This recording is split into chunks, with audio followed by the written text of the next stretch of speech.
Olá pessoal, bem-vindos a mais um vídeo em nosso canal e a temática hoje é processual penal. Então olha só, nós estamos trazendo hoje uma novidade que foi incluída pela Lei Anticrime, que é o acordo de não persecução penal. Então a nossa temática hoje é nova, a nossa temática hoje foi instaurada e inaugurada no sistema jurídico brasileiro a partir de janeiro desse ano, e foi trazida pela Lei Anticrime, tá? Lei 13.964 de 2019. Então, preste atenção e acompanhe a gente nessa temática. E olha só, para que vocês entendam, quem está assistindo o canal, sobre em que ponto da disciplina processo penal que essa matéria é dada, o acordo de não persecução, pelo menos na nossa instituição, na instituição que eu dou aula, ele é dado lá no Direito Processual Penal 1, junto à ação penal. Então, na ação penal, a gente estuda aí o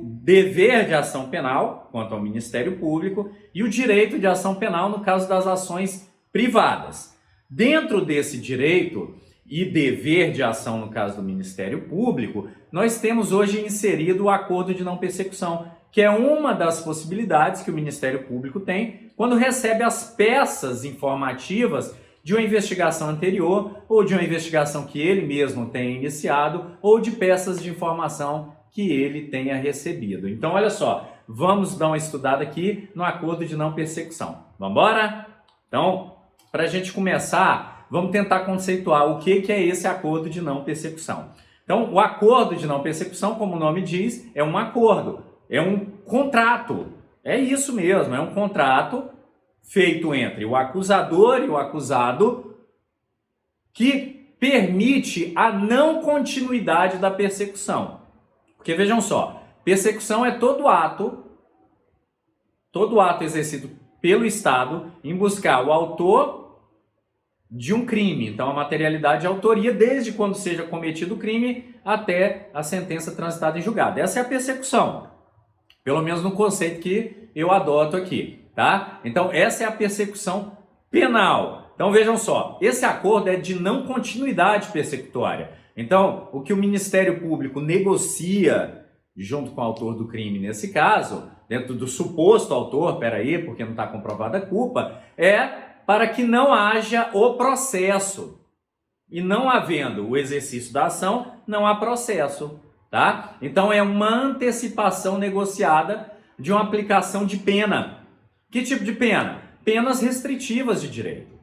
É uma busca de evitação do ergástulo. É uma evitação, então, da prisão como pena final. Então busca-se essa antecipação, evitando-se a pena final. Então o acordo é um negócio jurídico penal, então um negócio jurídico penal, tá? Que evita o processo penal, antecipando penas restritivas de direito, tá? Nunca privativas de liberdade. E tem outros benefícios também, não gera reincidência, enfim. Nós vamos estudar isso aqui. Então, olha só, o conceito que a gente colocou e o que eu transcrevi para vocês aqui, o que eu falei para vocês aqui, na verdade. Então, olha só, antes disso já tínhamos espaços negociais dentro do direito processual penal brasileiro, mas de forma ainda muito tímida. Então, havia espaço negocial, mas de forma muito tímida. É bom explicar que não é comum do nosso direito o negócio jurídico penal. Então, em nosso direito, que é baseado no sistema continental europeu, ou europeu germânico, ou romano-germânico, enfim, cada um dá um nome que queira. Enfim, o direito baseado no civil law, são as leis escritas, não é comum o acordo de persecução. Ele é mais comum, o espaço negocial no processo, no common law, que é o direito aí anglo-saxão, tá? Então ele é mais comum no common law, no sistema inglês, no sistema norte-americano, é mais comum a existência de espaços negociais. Existe o plea bargain lá nos Estados Unidos, que não é exatamente isso aqui, mas é próximo, tá? Então, o que está acontecendo no Brasil é um fenômeno de sincretismo. É um sincretismo entre tipos diferentes do direito, tentando adaptar-se ao nosso direito pátrio. Então, em nosso direito comum é que não há pena sem processo, nullum pena sine processo, né? Então, precisa-se do devido processo legal e a pena só pode ser aplicada pelo juiz. Isso aqui é uma exceção. O acordo de não persecução, a pena é negociada, ela é acordada. Há um espaço de consenso em que o acusador negocia com o acusado uma pena diversa da prisão e que é homologada pelo juiz, evitando-se o devido processo penal. Então vejam, é uma exceção para a nossa regra. É algo diferente de nosso sistema. Então a crítica que se faz ao acordo de não persecução não é quanto o instituto ser algo interessante para evitar a prisão. Não é nesse sentido. É no sentido de assistemia. Nós temos um Código de Processo Penal que tem um sistema, que é o devido processo, que é o sistema europeu continental, né? E aí começa a se adaptar a sistemas diferentes. E isso pode causar uma inequívoca aí, ruptura. Então pode-se trazer eventuais e futuros problemas. Então, a crítica que se faz é somente nesse sentido. Não é que o Instituto é ruim, é que nós temos um sistema que é lá da década de 40, de 1940, e que foi sendo remendado, e nele foram sendo adotados microsistemas, e, enfim, causando assistemia. Então nós temos retalhos. É o que brincam que nosso código é como se fosse um Frankenstein. Pois bem, mas vamos lá. Olha só, vamos ver os antecedentes. Esse movimento não é novo. Era um reclame já, principalmente do Ministério Público, tá? Então, não é algo novo, já vinha sendo reclamado e vinha com um movimento ainda um tanto quanto tímido. E agora teve uma grande ampliação. Então, nós tínhamos já a transação penal, que era a possibilidade desse negócio jurídico penal para crimes considerados de menor potencial ofensivo, que é aqueles crimes que têm a pena máxima de até 2 anos, abstratamente previstas. Então, quando você vê lá o tipo penal secundário, crime com pena de até 2 anos, abstratamente previsto, estamos diante aí, né? Nós estamos diante aí de um crime de menor potencial ofensivo, né? Nós temos o acordo de colaboração, a Lei 12.850 de 2013, que ela já previa um espaço negocial, né, para o que a gente ficou conhecendo aí como o delator, né? Então, nós tínhamos um espaço negocial para determinados crimes aí, os crimes previstos na lei de organização criminosa e os crimes conexos a eles também. Nós vimos isso aí nas várias operações dos últimos anos no Brasil. A utilização desse instituto, né? Utilização correta, incorreta, até foi aperfeiçoado esse instituto, gente, importante falar, com a Lei 13.964. A Lei Anticrime aperfeiçoou a forma de utilização da colaboração premiada, né, desse espaço negocial, tá? Que pode ter uma redução de pena ou pode ter uma não persecução também. Então, vai depender do tipo de negociação. Nós tínhamos a suspensão condicional do processo, que é prevista também na Lei dos Juizados Especiais Criminais, 9.099, só que essa é aplicada para crimes com pena mínima de até 1 ano.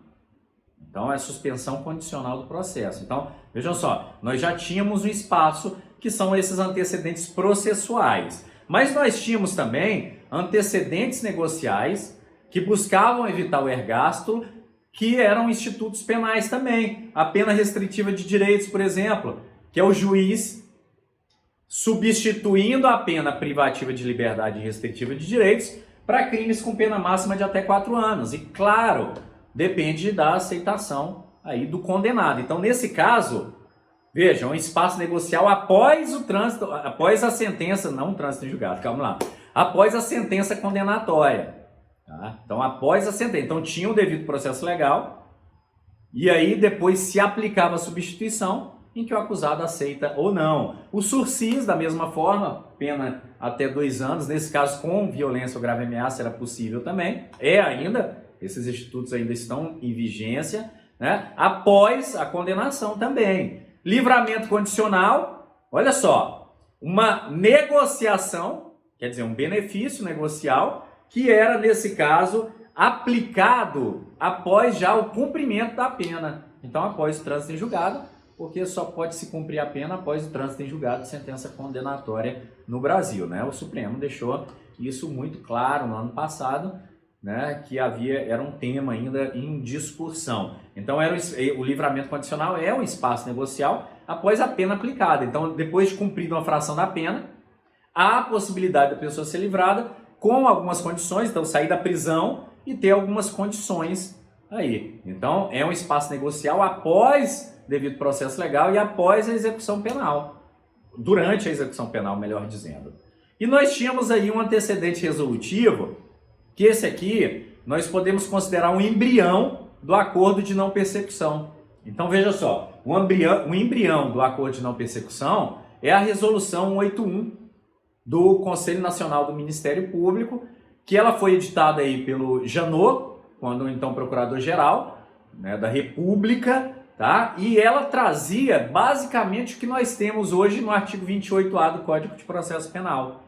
Só que olha só, foi editada via resolução, mas era uma norma processual penal que era contrária a disposições previstas no próprio Código e na Constituição. Então, poucos estados aplicaram, havia uma dubiedade entre aceitação e não aceitação, entre a constitucionalidade ou inconstitucionalidade. Eu, particularmente, entendia como inconstitucional, tá? Porque violou o devido processo legislativo para leis processuais. Tá? Então não era um procedimento essa resolução. Era, na verdade, um novo Código de Processo para alguns crimes, com pena de até menores que 4 anos, inferiores a 4 anos, aí, como é hoje. Então hoje houve uma transposição de grande parte dessa resolução para o artigo 28A. E agora sim, passou pelo devido processo legal e agora é plenamente aplicável. Tá? Não há dúvida. Inclusive a liminar do ministro Fux, que suspendeu alguns dispositivos do pacote anticrime, mormente aí no Código de Processo Penal, não afetou o artigo 28A do Código de Processo Penal, tá? Então esse artigo aqui, o artigo 28A do Código de Processo Penal, que traz esse microsistema,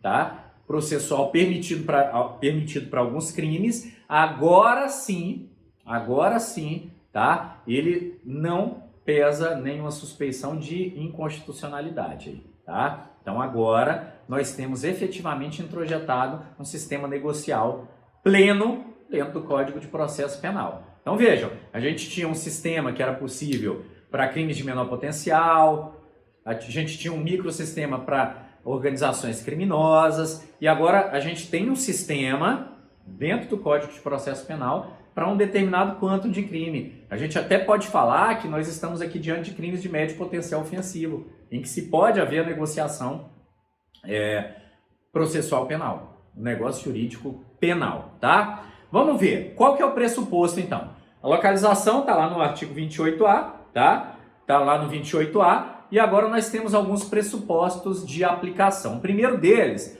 é que quando chegue as peças informativas, um inquérito policial, na maioria das vezes, né, não seja caso de arquivamento.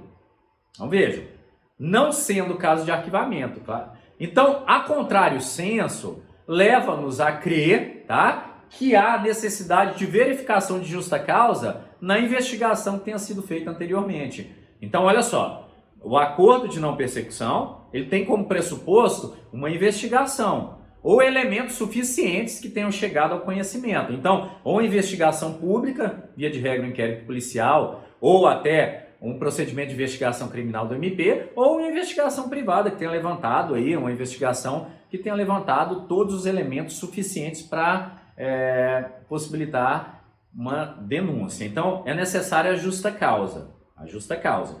Por quê? Porque não havendo justa causa, vai ser caso de arquivamento. Então, caso de arquivamento, não é possível acordo de não persecução. Não seja crime de menor potencial sujeito à transação penal. Então, mantém-se incólume a transação penal lá da Lei 9.099. Então, sendo caso de transação penal, como que nós vamos saber? Vai aportar, junto ao Ministério Público, não um inquérito policial, mas um termo circunstanciado de ocorrência, um TCO. Tá? E no TCO, por sua vez, não é possível a aplicação via de regra, né, do acordo de não persecução penal. O que mais? Não é possível, o réu não pode ser reincidente, então a reincidência impede o acordo de não persecução.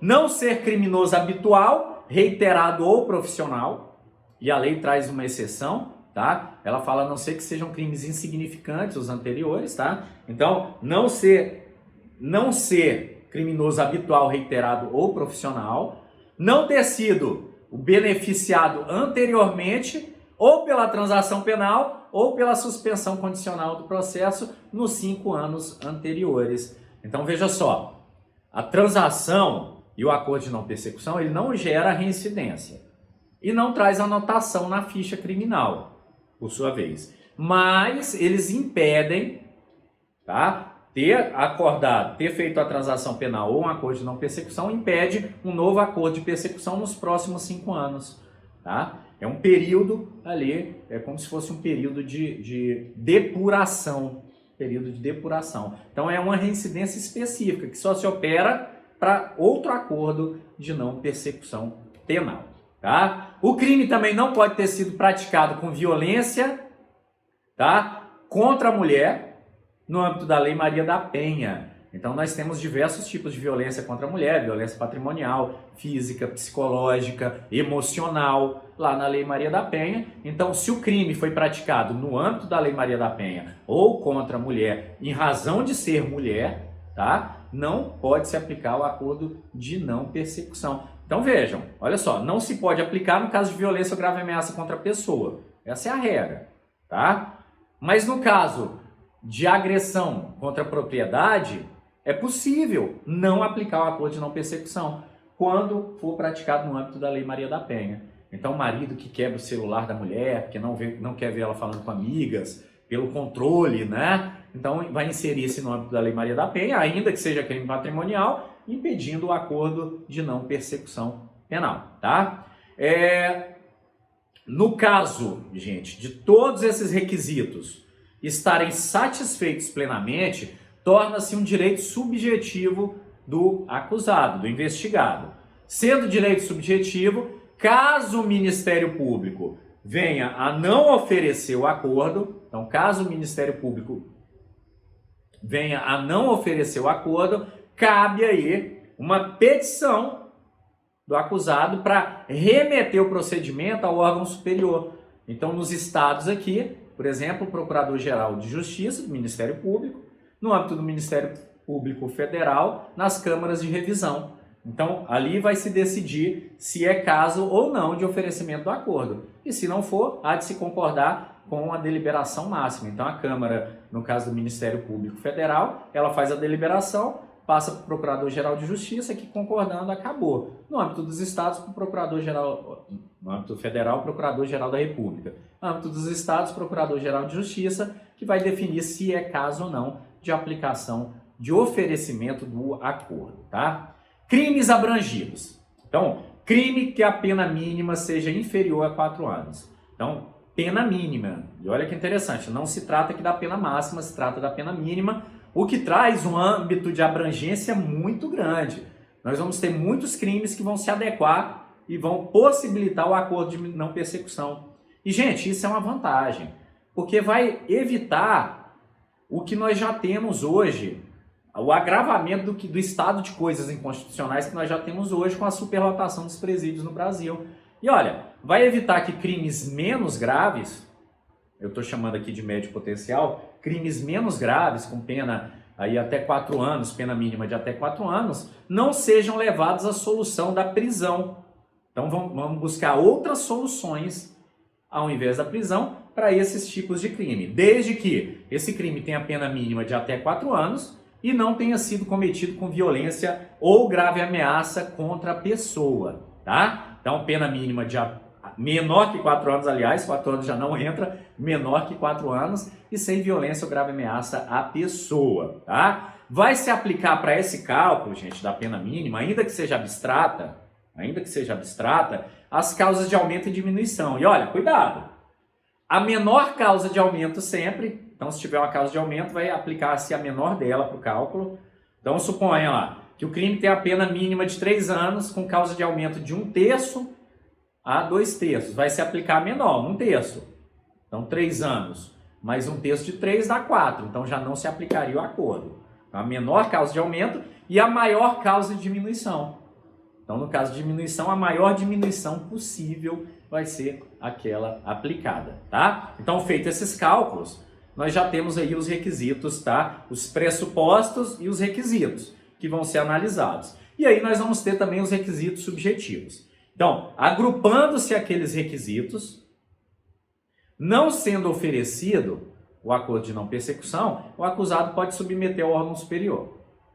Tá? Em sendo caso de aplicação, o Ministério Público vai verificar esses requisitos. Primeiro, e aqui já são requisitos já feitos em comum acordo, e aí já está na etapa da elaboração do acordo, né? Então, vejam só, eu vou só fazer um parêntese que nós vamos ver lá na frente. Todo acordo vai ser sempre feito por acusação, defesa formal, advogado ou defensor público e o acusado, tá? Então, nós vamos ter que ter, como primeiro requisito subjetivo, a confissão.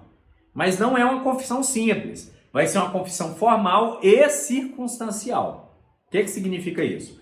A confissão vai ser por escrito, na presença do Ministério Público e do advogado. Então, primeiro ponto, confissão escrita. Isso chama-se confissão formal. Não é simplesmente eu cometi o crime. Não, no papel. É o pressuposto, tá? Então, nós temos os objetivos, agora os subjetivos. E olha só, circunstancial. Deve ser narrado tudo o que aconteceu no crime, o detalhamento dos fatos do crime. Então, não é simplesmente eu cometi o crime. Então, deve existir um detalhamento. Então, vem uma questão interessante. Olha, pode-se usar a confissão feita no âmbito da prisão em flagrante ou do inquérito policial? Eu entendo que não, porque a lei exige a presença do Ministério Público e do advogado. Mas aquela confissão anterior já pode ser uma demonstração do interesse. Então, o Ministério Público vendo que no inquérito o acusado já confessou, ele vai intimar o acusado junto com o advogado e vai propor o acordo. Então, ele fala, olha, o que você confessou aqui, nós vamos formalizar dentro do acordo, na presença do advogado, tá? Com todos os detalhes possíveis. E aí sim, começa a se formar o acordo de não persecução, tá? O que mais? Voluntariedade. A vontade do acusado. Então tem que ser voluntário. E é bem interessante o que eu falei anteriormente, a confissão no âmbito do inquérito ou da prisão em flagrante já mostra essa voluntariedade, essa vontade. E olha só, entendo eu que o advogado ele já pode peticionar pelo acordo junto ao Ministério Público. Então, olha, encerrado o inquérito, né? Não sendo caso de arquivamento, já peticionar nos autos, solicitando aí que seja negociado a não persecução, tá? Então, o advogado já pode peticionar, interessante para quem é advogado, já elencando os requisitos que eu falei, né? E solicitando do Ministério Público aí que seja feita essa audiência de negociação, em que vai estar Ministério Público, defesa e o acusado. E lá vai se fazer essa confissão formal e circunstancial, tá? Então, isso aí mostra a voluntariedade. Nós temos as cláusulas negociais. Então, olha só, o acordo de não persecução, ele não exige só a confissão. É obrigatório que tenha-se cláusulas aplicadas. Então, o negócio vai ter que ter cláusulas, como um contrato, né? Cláusula 1. Então, vão estar lá os pressupostos do acordo, né? Vão estar lá os pressupostos, voluntariedade. Então, o MP pode colocar, olha, o advogado se manifestou nos autos solicitando que fosse feito o acordo, reunidos no dia tal, tal e tal, o acusado confessou formal e circunstancialmente, conforme folha 1, tendo sido negociadas as seguintes cláusulas. Então, vai lá, cláusula 1. Então, essas cláusulas vão ser possibilidades, vão ser sanções que vão ser aplicadas antecipadamente para se evitar a persecução penal. Então, aqui está a negociação, tá? Não se pode ter acordo sem essas negociações, tá? Elas vão poder estar isoladas ou acumuladas, alternada ou cumulativamente, tá? Então, olha só, primeira, restituição do dano, exceto se impossível. Gente, o acordo, como via conciliatória, ele tem que visar principalmente a vítima. Então, a reparação do dano ocasionado deve ser um dos principais objetivos, tá? Então, se não houver possibilidade, busca-se de outra forma. E olha só, reparação ou restituição do dano, não só com a restituição do bem, pode ser eventualmente em prestação de serviço. São possibilidades que vão ser elencadas como cláusulas genéricas lá no final. Mas vamos ver isso, tá? Renunciar a bens e direitos indicados pelo MP como instrumento, produto ou proveito do crime. E aí a importância do caderno investigativo, do inquérito. Então, no inquérito já vão estar elencados aí os objetos que foram instrumentos, produtos ou proveitos do crime. E estando com isso em mãos, o Ministério Público já consegue negociar. Ó, cláusula 2. O acusado renuncia voluntariamente ao veículo que ele utilizava para o cometimento do crime, aos bens que ele comprou com o produto obtido e assim por diante, né? Então, é importante o caderno investigativo para que o Ministério Público consiga vislumbrar quais são as cláusulas que ele deve aplicar àquele caso, tá? O que mais que nós temos? Prestação de serviço à comunidade ou entidade pública. Olha só, se for aplicado esse, cumulativa ou alternativamente com os demais, a pena mínima ao crime, então suponhamos que a pena seja de 3 anos. Se aplicada o serviço à comunidade, vai ser a pena reduzida de 1/3 a 2/3. Então, 3 anos pena mínima, reduz aí de 1/3, fica 2 anos de serviço, de prestação de serviço à comunidade. E olha só, é a mesma forma de prestação da pena restritiva de direito, lá do artigo 44 do Código Penal. Então, olha só, o juiz da execução, o Ministério Público, vai determinar na negociação o tempo. Então, cláusula 2, prestação de serviço da comunidade por 2 anos, a ser definido pelo juiz da execução penal. O juiz da execução vai indicar qual que é o serviço que vai ser feito à comunidade ou à entidade pública, tá? E vai indicar o tempo que vai ser cumprido. Então, olha só, a regra geral lá do Código Penal é 1 hora por dia para 1 dia de pena. 1 hora por dia para 1 dia de pena. Então, cada hora de trabalho vai bater 1 dia de pena, tá bom? Cada hora, 1 dia de pena. Ou, se a prestação for por mais de 1 ano, pode-se cumprir 2 horas por dia, abatendo-se 2 dias de pena, né? Aí reduzindo pela metade o tempo de cumprimento aí dessa cláusula negocial. Prestação pecuniária à entidade pública ou interesse social, através de cestas básicas, por exemplo. Então, prestação pecuniária, quem vai indicar qual é a entidade é o juiz da execução também. Vejam só, cláusula 3, prestação pecuniária de tantos reais a entidade a ser definida pelo juiz da execução, tá? E o juiz da execução vai indicar prioritariamente entidades que cuidem de bens jurídicos iguais ou semelhantes ao lesado pelo delito. Então, olha só, a lei de crimes ambientais, basicamente inteira, ela é sujeita ao acordo aí de não persecução, né? Então, por exemplo, uma pessoa pega em um crime ambiental, de pesca ilegal em determinados períodos, ele pode pagar uma prestação pecuniária para entidades que fazem a recuperação da fauna aquática de um determinado lugar. Percebem? Tem uma correlação com o crime que foi cometido. A ideia é essa. A ideia é que isso aqui seja uma justiça restaurativa. Por isso que as penas elas têm que visar o crime. Elas têm que ser proporcionais e adequadas ao crime cometido. Exatamente porque trata-se aqui de justiça restaurativa. O que se busca é isso. Bom? Cumprir condições diversas. Então, como eu falei anteriormente, pode-se determinar condições diversas, desde que proporcionais e sempre, gente, compatíveis à infração. Então, isso aqui é chover no molhado, é repetir, mas é sempre bom ser óbvio nesses casos, né? E repetir que, como é justiça restaurativa, ela tem que visar sempre a reparação do crime, sempre que possível, tá? Forma do acordo, como que ele é feito? Sempre por escrito. O acordo é um contrato, então ele é feito por escrito, tá? Firmado entre o acusado, defensor e o acusador, o Ministério Público. Então não é possível aí em ações penais privadas, tá, gente? Então acusador, Ministério Público e defensor.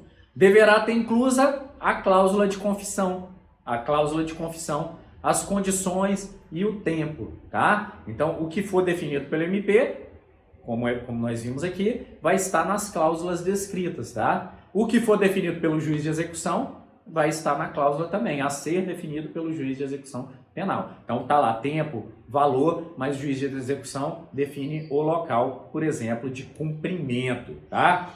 E aí, finalizado e formalizado o acordo, sempre com as três partes, acusado, acusador e defensor, tá? Pode ser defensor público ou advogado, vai se submeter esse acordo com todas as cláusulas e assinado por todas as partes ao juiz, tá? E o juiz vai verificar pela adequação da medida, pela suficiência da medida, pela moderação, proporcionalidade e pela legalidade, se está previsto em lei, tá? As cláusulas do acordo e se o crime é previsto, se não é reincidente, se não é cometido com violência ou grave ameaça. Então o juiz faz a função aí de garantidor. Inclusive, se não tivesse sido suspenso o juiz de garantias, o acordo seria validado, seria homologado aí pelo juiz das garantias e não pelo juiz da instrução, como está hoje. Então, lembrando, o juiz das garantias está suspenso pela liminar do Fux, então continua o juiz da causa sendo competente para homologação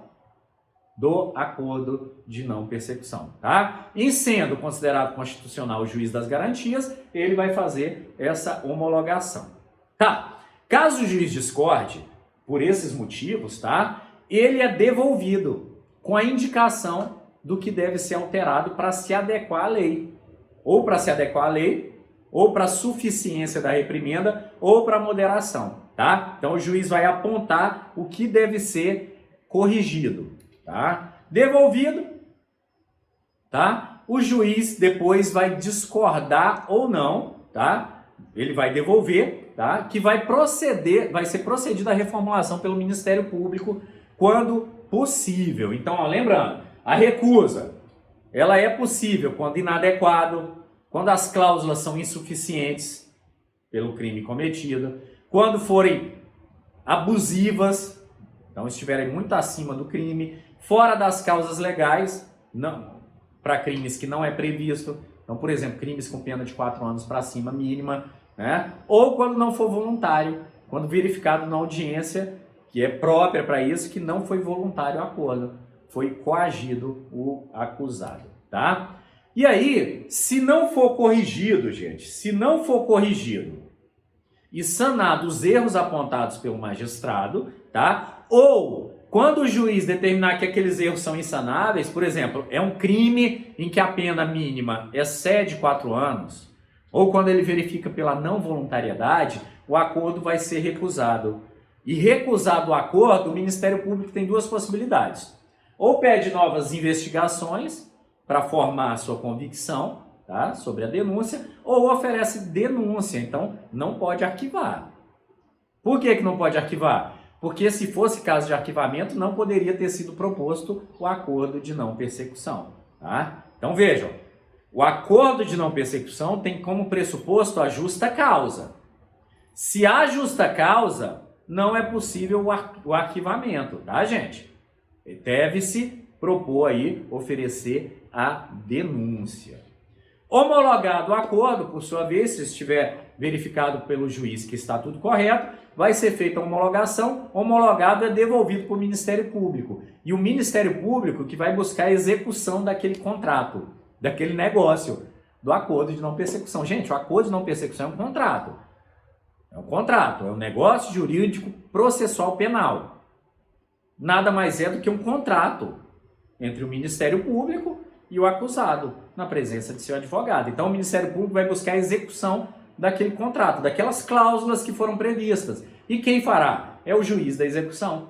Então, junto ao juiz da execução, vai ser buscado que se execute aquelas cláusulas. Até porque algumas delas dependem do juiz da execução apontar, por exemplo, qual entidade que vai ser prestado serviço, para qual que vai ser direcionada a prestação pecuniária. Então, vai depender do juiz de execução. A vítima, quando homologado, vai ser informada da homologação do acordo de não persecução. Ok, então vai ser executado pelo juiz penal. Descumprido o acordo, injustificadamente, óbvio, Tá? Imagina lá, prestação de serviço comunitário, a pessoa falta porque está com coronavírus.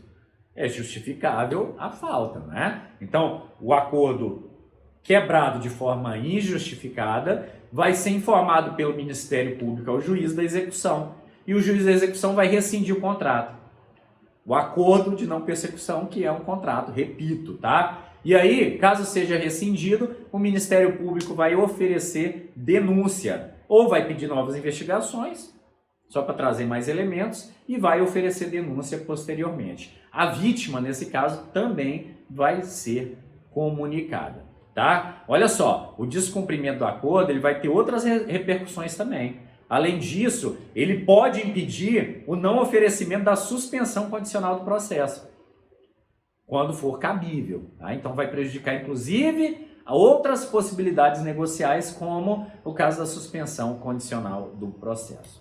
Ok, finalizando, pessoal, nós temos a possibilidade de cumprimento do acordo. O acordo cumprido, que é o esperado, né? As cláusulas todas sendo cumpridas, vai gerar a extinção da punibilidade do acusado. Então, o cumprimento do acordo de não persecução é causa extintiva de punibilidade também, prevista expressamente lá no Código de Processo Penal. E aí, a pessoa com acordo cumprido não constará em certidão de antecedentes, não será considerada reincidente e não vai ter prejuízo em concurso, bom, enfim, e todos os prejuízos decorrentes aí da reincidência penal. Olha só, vai ficar internamente impedindo só que novo acordo seja feito nos próximos 5 anos. Então, esse é o único impedimento que traz o cumprimento do acordo de não persecução penal.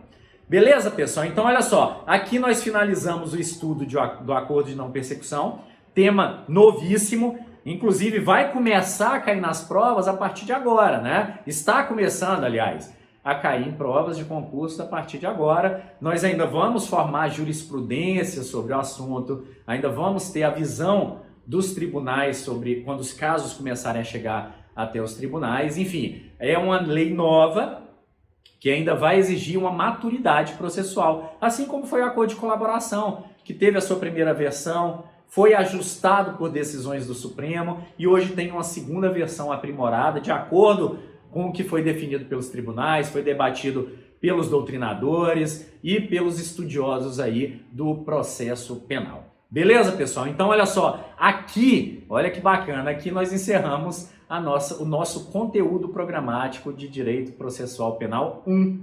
Aqui nós encerramos, temos aí todo o conteúdo agora para quem é meu aluno aí da FASEC, temos todo o conteúdo que nós vamos ter na nossa avaliação e estamos prontos aí a chegar e a buscar o Direito Processual Penal 2. Beleza, pessoal? Então, olha só, forte abraço, fiquem com Deus, se protejam e nos vemos aí em breve.